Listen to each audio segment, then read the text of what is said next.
and please welcome my friend, Congressman Chris Smith, back to this show, and has some good news to share. Actually, last week, or actually earlier this week, marked the 20th anniversary of something that Congressman Smith championed. It is the Victims of Trafficking and Violence Protection Act.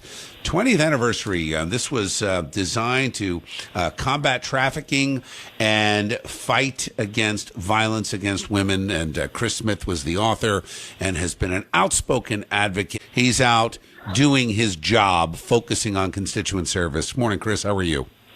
Good morning, Bill, and thanks for having me on. Appreciate it. So tell me about this bill and the real problem of human trafficking that is still going on in the world.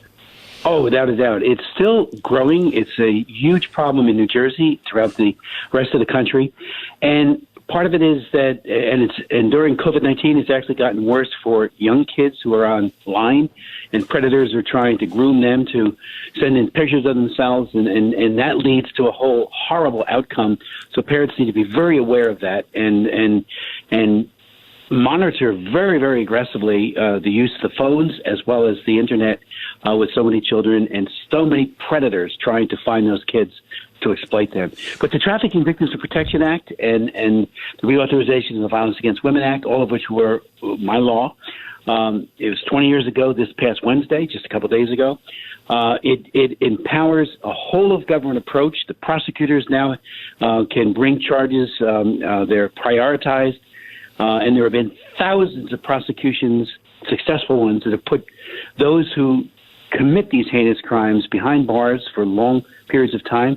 That Ramir, the man that was part of that horrible cult in New York, just got 120 years, and they used my law to prosecute him.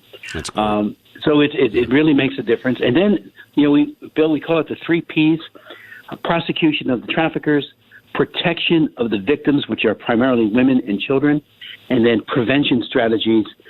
In my most recent law, just signed by President Trump, named after Frederick Douglass, that one has come up with some very good curriculum for our students to make them situationally aware, so that they're not lured into this terrible, nefarious trade where women are turned into commodities for sale.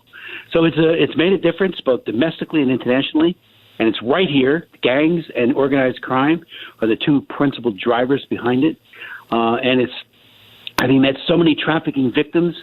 Matter of fact, in the 90s, when I had a whole series of hearings, I had women who had been trafficked tell their stories. And I'll tell you, the pain and the agony in their voices, in their eyes, and their hearts helped me get the bill passed, because a lot of people didn't want to do it. They were either indifferent, or they thought it was a solution in search of a problem, or they simply just, they said, oh, let's do other things.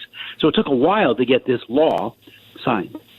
Yeah, but you did it. You got it done, and you've been a tireless champion for those without a voice at so many levels in government. And Bill, just one quick thing: if people see something that doesn't look right, almost like with the mantra that we have with terrorism, doesn't look right, make a call. Call local law enforcement and let them know, hey, this is going on. I think there might be something going on where women are being again forced into this horrible trade. It's modern day slavery, and we can stop it. It's a reality.